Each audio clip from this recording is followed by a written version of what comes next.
Intelligent है तो उसकी मेमोरी लॉस बहुत तगड़ा रहेगा, उसको याद ही नहीं होगा कुछ।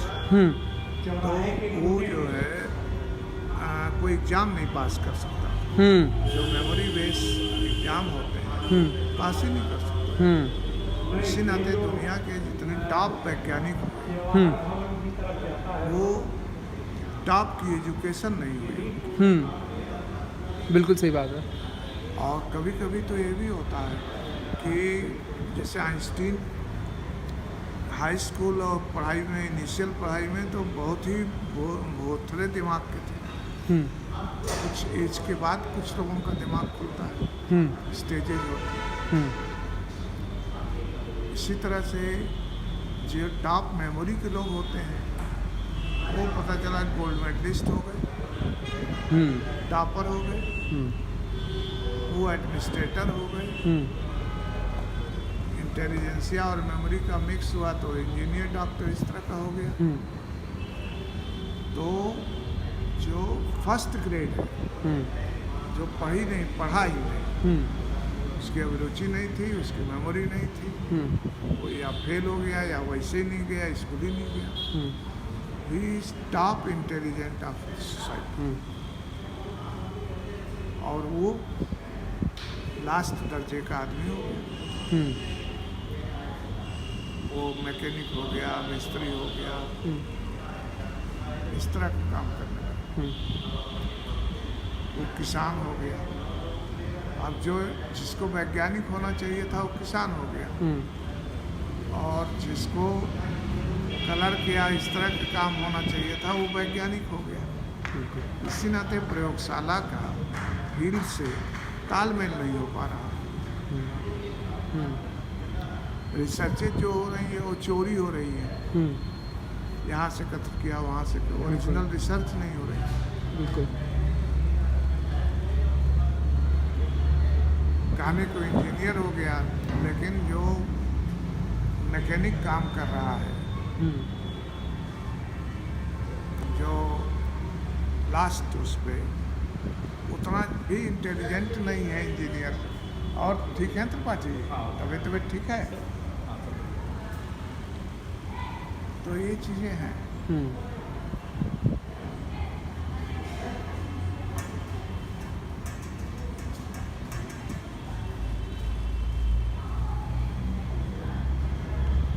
तो अभी फिलहाल आप क्या रहे हैं?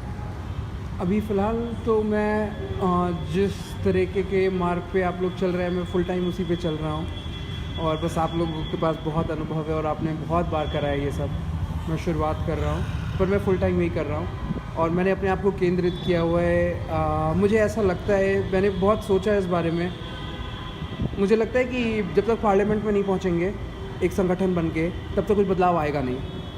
तो मैंने उस तरफ की दिशा को तय किया है। अब पता नहीं कितना समय लगेगा, बट इतना लग रहा है कि बिना वहाँ पहुँचे हमारी बातों को उतना वज़न नहीं मिलेगा। तो मैंने अपने आप को, जो कहते हैं ना जैसे पंच लाइन, स्लोगन, इस तरीके की चीज़ों की जो महत्व होते हैं, उस नज़रिए से मैंने अपने हमेशा से 2012 के सालों से जब मैं भाषण देता था, हमेशा से प्रक्रिया थी ये कहना, to give the world conscientious leaders, जो चेतना से जागरूक लीडर्स हैं, वो दुनिया को देना हमारी प्रक्रिया है। हम उस लिए एजुकेशन में काम कर रहे हैं, हम उस लिए जितनी भी बात रख रहे हैं हम उस तरीके के लीडर को पैदा करने के लिए कर रहे हैं। तो मेरा कहना ये था कि हम अगर ऐसे संगठन बनते हैं जहाँ पे लोगों को आने से पहले, यूथ को आने से पहले ये लगे कि उन कॉन्शियंशियस लीडर्स बना के तैयार किया जा रहा है उन लोगों को, उनकी तैयारी। यस सर, आपसे मिलकर बहुत अच्छा लगा। फिर मुलाकात की। जी सर, बिल्कुल। हम समझ रहे थे हम ही को अच्छा लगा आपसे मिलकर। नहीं, बहुत अच्छा लगा मुझे आपसे मिलकर। वैसे भी इतने जेंटल पुलिस ऑफिसर्स जब मिलते हैं तो फिर बहुत अच्छा लगता है। तो अगर हम यूथ को ये प्रेरणा दे पाए कि हमारे अगर संगठन में आएंगे तो उनको कॉन्शियंशियस लीडर बनाएंगे, तो बहुत लोग प्रभावित होंगे। ज़रूरी नहीं है कि सबका मसला एक प्रकार का हो, उनका मसला ये भी है कि देश को अच्छे लीडर देने हैं। अगला बैच जो पार्लियामेंटेरियंस का होना चाहिए वो बहुत ऊर्जावान और बहुत रंगीन, जिन्होंने बहुत कलर्स देखे हैं जीवन में, ये नहीं बोरिंग किस्म के लोग। बोरिंग बातें करने वाले लोग, वही हिंदू मुस्लिम कर करके चाट दिया एकदम देश का दिमाग। कुछ उस तरीके के कलरफुल लोग जब पार्लियामेंट में आएंगे तो फिर यूथ अट्रैक्ट होगा पार्लियामेंट से। हम उस तरीके का, मतलब ये मेरा अपना, मुझे लगता है मेरी ऊर्जा मुझे उस तरफ लेके जाती है, क्योंकि मैं यूथ को बहुत आराम से मोबिलाइज या मतलब पहला जो इम्प्रेशन मेरा होता है वो हम हर बार बहुत अच्छा पड़ता है हर किसी पे। इसको अगर रिटेन कर पाएँ, जैसे फॉर एग्जांपल अगर आप ही लोग आके मेरे परिवार के लोगों से मिल के उनको जिस तरह से आप लोग मेरा आकलन कर पाते हैं वो लोग कर पाते हैं, लेकिन शायद हमारे बीच में कुछ दीवारें हैं। अगर वो लोग भी जुड़ जाते हैं तो हम बहुत अच्छी शक्ति हैं। हमारा पूरा फैमिली, एक्सटेंडेड फैमिली, मेरी बहन मेरी जुड़वा है, इसी से बात काफ़ी है कि हमारे बीच में कितनी ईगो की दीवारें होंगी, क्योंकि वो कहाँ मानेगी इस बात को कि मैं उसको कुछ सिखा सकता हूँ, या बहस हो ही जाती है क्योंकि हमारे संस्कार कुछ इस तरह के हैं कि घर में कभी मुश्किल कॉन्वर्सेशंस करवाई नहीं जाती थी, टलवा दी जाती थी। जो डिफ़िकल्ट कॉन्वर्सेशंस होनी चाहिए थी वो हुई नहीं कभी। टीवी चलते रहे 2 अलग अलग कमरों में। तो मुझे ऐसा लगता है कि अगर मेरे साथ मेरी बहन हो तो मेरा बल 100 गुना हो जाएगा, क्योंकि उसके अंदर वो फेमिनिन एनर्जी है जो लोग मुझे पहले से जानते हैं, वो अगर उसके माध्यम से मुझे जान पाएँ फिर से, मेरे मौसी, मौसा, चाचा, चाची, सब पूरा देश भर में, दुनिया भर में जो हमारे लोग हैं, तो बहुत बहुत असर होगा। मतलब हमें लाखों करोड़ चंदा मिल जाएगा।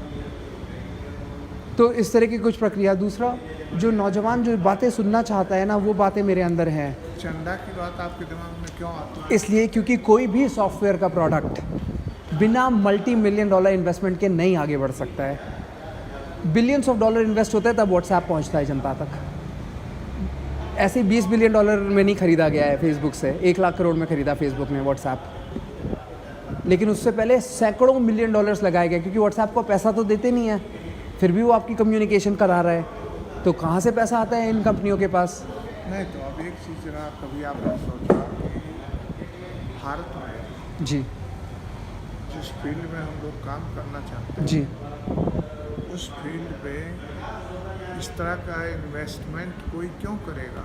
इसलिए क्योंकि कि उसमें कोई उसको लाभ नहीं होगा। भाई मेरा एक सवाल भी था आपके लिए आज, कि क्या हम किसी ऐसे हाई नेटवर्थ इंडिविजुअल को जानते हैं जो बिना ROI के सवाल के 1-2 करोड़ डालना जानता हो कि भाई देश के लिए अच्छा हो सकता है कुछ, हम डाल देते हैं, चलिए कोई दिक्कत नहीं है, ROI पे सवाल पे आ जाए, फिर रिटर्न क्या मिलेगा इस पर सवाल करे मेरे से, मेरे पास पूरी प्रेजेंटेशन तैयार है। नहीं, वो जो करेगा, जो भी करेगा, जी ऐसा नहीं कहते कि नहीं मिलेंगे। जी, हमारी नॉलेज में नहीं, इसका मतलब ये नहीं है कि नहीं है। राइट, मेरी नॉलेज में है। हाँ, जी। तो आपके नॉलेज में भी होंगे, और लेकिन रिटर्न के नाम पे वो आपका प्लान ठीक लगेगा। बिल्कुल लगेगा। ये तो एक प्रोफेशन है अब, हाँ, वेंचर कैपिटलिज्म। आप समझते हैं वेंचर कैपिटलिस्ट वर्ड? हाँ, हाँ, बस वेंचर कैपिटलिज्म है। इवेंट जो है कैपेबल, सक्षम है, और इसमें वो कर सकते हैं, बिजनेस कर सकते हैं, जी करेंगे। बिल्कुल वो तो एक अलग विधा हो गई, अलग।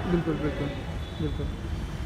लेकिन उसके बिना जब तक हम अपनी ऐप पे नहीं आएंगे तब तक बातें बातों में खोती रहेंगी। मैं ये बहुत देख चुका हूँ समाज में। वो आप सही कर रहे हैं। जब तक हम एक उस पे नहीं आएंगे ना, संगठित होकर सॉफ्टवेयर पे। लेकिन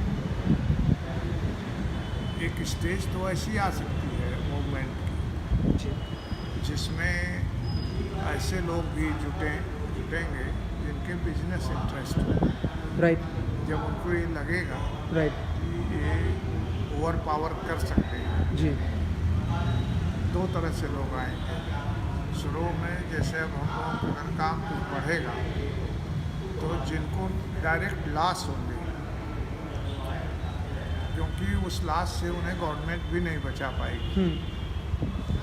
गवर्नमेंट के अंदर वो कैपेसिटी नहीं है कि वो प्रोटेक्ट कर पाएगी। इतना तो हम जानते हैं। और कितना भी बड़ा आज के समय में बदमाश है, चोर है, लेकिन वो इस बात से घबराता है कि उसकी चीज़ें पब्लिक डोमेन में ना आ जाए। तो उतना करने के लिए तो हमें नहीं लगता कि किसी बड़े सॉफ्टवेयर या किसी चीज़ की ज़रूरत है। मेरे ख्याल से अगर 50 लोगों की भी संस्था है और बिना सॉफ्टवेयर की ओरिएंटेशन के काम कर रही है तो वो आधुनिक एफिशिएंसी पे नहीं ऑपरेट कर रही है। आधुनिक एफिशिएंसी पे तो नहीं होगा, हाँ लेकिन वो जितना सोशल मीडिया इस समय काम कर रहा है, बिल्कुल कर सकते हैं, इन करंट चीज़ों को इस्तेमाल करके बिल्कुल आगे बढ़ सकते हैं। हाँ बिल्कुल इस- बिल्कुल बिल्कुल। तो हमें इस बात को लेकर के पर्सनली प्रॉब्लम है और एक्सपीरियंस भी है इस जी। बात को। जैसे हम लोग इतना बड़ा संगठन चलाते हैं, जी आपने कहा 11-12 हज़ार लोग हम लोग सड़क पे उतारे, कई बार उतारे, लेकिन फंड मैनेजमेंट हम लोगों ने नहीं किया। राइट। पर अगर हो जाए फंड मैनेजमेंट नहीं, तो नहीं। कुछ गलत होगा क्या? हाँ, गलत है ये? गलत। ओके, बताइए क्यों? गलत इस नाते है कि तमाम संगठन ऐसे हैं जी। जहाँ पैसा उन लोगों ने एकत्र कर दिया, और अपने जेबों में डाल दिया। हाँ, अपने नहीं अकाउंट में डाल दिया, मतलब संगठन के खाते में डाला, राइट। लेकिन उसमें भी घोटाले हो गए। घोटाले हो गए। अब वो पॉसिटी लोगों में नहीं है। राइट। अभी जिससे मान लीजिए प्रधानमंत्री हैं, मुख्यमंत्री हैं, उनको यह एहसास नहीं है, अधिकारी हैं जो ड्राइंग डिसबर्समेंट ऑफिसर्स हैं, वो